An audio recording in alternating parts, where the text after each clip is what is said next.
on your collar was the only way anyone knew you were having an affair in the 1950s. Although when you watch shows like Mad Men and people get caught with like lipstick on their collar, I'm always like, how bad were women at kissing in the 50s and 60s that they would miss the mouth by such like a foot? And I think before contact lenses, girls with glasses didn't like to wear their glasses on dates, so at the end of the night, they'd be like, goodbye, Rebecca, and they'd be like, good night, Daniel.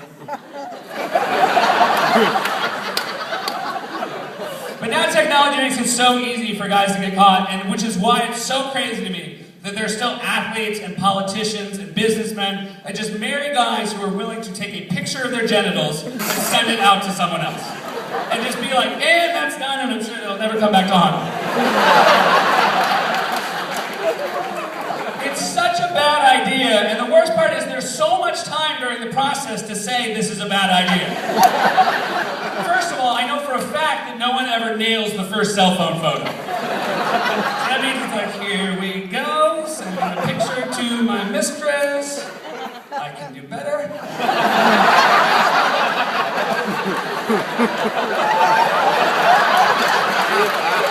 And action shot.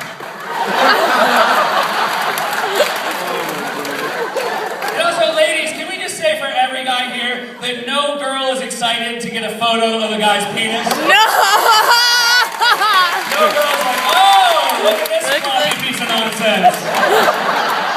I wish this could wriggle over here on its own, no regret. And then this is attached to a human man. This thing right here, that's the catch.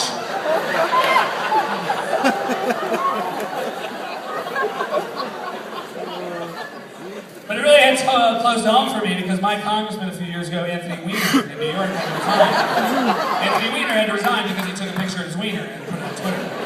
And it was funny, before he admitted it was his wiener, the tabloids in New York were going crazy. Like, that's the best thing that ever happened to a tabloid, is that a guy whose last name was Weiner would send a picture of his wiener. So every tabloid, every single headline was a joke, and he gave a press conference where he was like, do your best, I grew up with this name, I've heard all the jokes. And I was like, I don't think you've heard enough.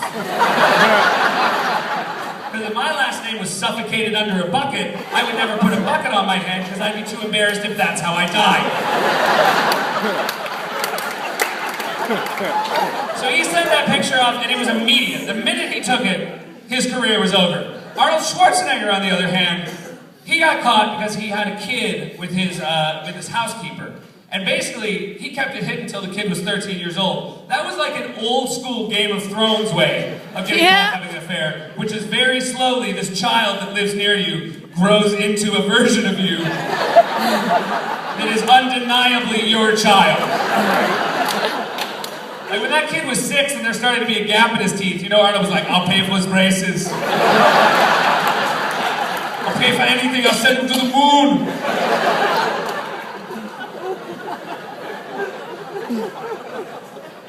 Of course, we also lost a governor in New York. Elliot Spitzer was our governor. He got caught using an online escort service. And 2 details came out when Elliot Spitzer was using an online escort service that I loved. The first was that he never wore a condom.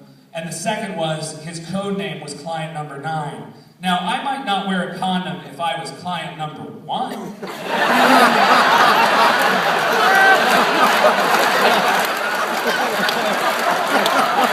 I wear a condom if I'm 9th in line at the hotel.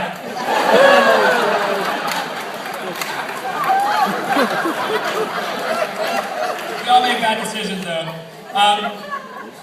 I think I still make my worst decisions in Las Vegas. Has anybody been to Las Vegas recently? 14 people. I'm like Rain Man up here. I know exactly what I'm doing. I like going to Las Vegas because Las Vegas is the only destination in America where everyone starts acting like they're in Las Vegas the minute they board the plane to Las Vegas. Like other destinations, you wait till you get to Florida to start acting like you're on the beach in Florida. The minute people board a plane to Vegas, they start acting like crazy people at a nightclub. It's great. I've been on planes to Vegas. There's always like 3 guys who book their tickets late, so they're yelling at each other over the plane. They're like, hey, Stradley, Jack and Coke? Stitch, Jack and Coke? Can we get a round of Jack and Coke? You can't do this on an airplane. And people get so immediately dumb on a plane to Vegas. I swear to God, I've been on 2 flights to Vegas where a guy has yelled to another guy, hey, dude, these girls right here, they're also going to Vegas.